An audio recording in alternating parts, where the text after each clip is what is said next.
विस्तार से। और हाँ, डरना मत कि मैम लंबे-लंबे सवाल हैं, हम एक-एक चीज़ को समझ के चलेंगे और पूरे कॉन्सेप्ट के साथ चलेंगे। स्पेशली आप लोगों के मैं यहाँ पर कुछ एग्ज़ाम्स लिख देती हूँ कि जैसे सीजीएल हुआ, सीएचएसएल हुआ, आपका एमटीएस रहा, या मैं सीपीओ की बात करूँ, ठीक है? इन सभी एग्ज़ाम्स के अंदर आपके एसएससी के द्वारा, रेलवेज़ के द्वारा जो अन्य एग्ज़ाम्स रहते हैं, जो इम्पोर्टेंट क्वेश्चन आ चुके हैं, उन्हें पढ़ना बेहद ज़रूरी है। पहला सवाल आपकी स्क्रीन पर है, which vitamin D analog is used to treat hypoparathyroidism? पहला वर्ड घबराना मत, रिफ्रैक्टरी रिकेट्स एंड हाइपोफॉस्फेटेमिया। कहना क्या चाह रहा है मैम? सिंपल शब्दों में बताओ। देखो, हाइपोपैराथायरॉयडिज्म, तुम्हें पैराथायरॉयड ग्रंथि पता है, अगर उससे बनने वाले हार्मोन्स कम बने, हाइपो मतलब किसी भी चीज का कम सिक्रीशन हो रहा है। पहला ही क्वेश्चन कह रहा है आपसे, तो विटामिन डी का ऐसा कौन सा एनालॉग है जो ये काम यहाँ पर करवाता है? ये सभी चीजें कैल्सिटॉल में, टोकोफेरॉल में, अर्गोकैल्सिफेरॉल में और रेटिनॉल में।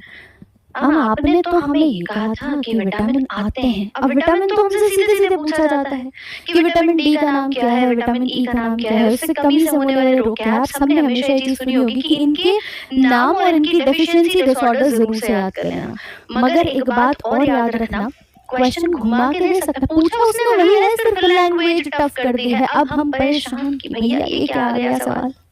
बी उत्तर लगा रहे हैं टोकोफेरॉल। ये देखो, ये दीवानगी देखो जरा। अरे भैया, टोकोफेरॉल विटामिन ई है, वो तुमसे कह रहा विटामिन डी का एनालॉग बताओ। टोकोफेरॉल तो पहले ई का नाम है।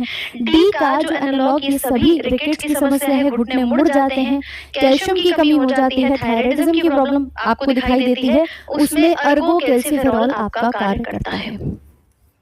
अर्गोकैल्सिफेरॉल एक्चुअली अगर हम बात करें तो भाई विटामिन डी को नाम दिया जाता है, आप सभी जानते हैं, कैल्सीफेरॉल। कैल्सीफेरॉल इसी का एक सब्स्टिट्यूट आपको दिखाई दे रहा है, अर्गोकैल्सिफेरॉल, जो इन सभी लक्षणों को कराने में मदद करता है।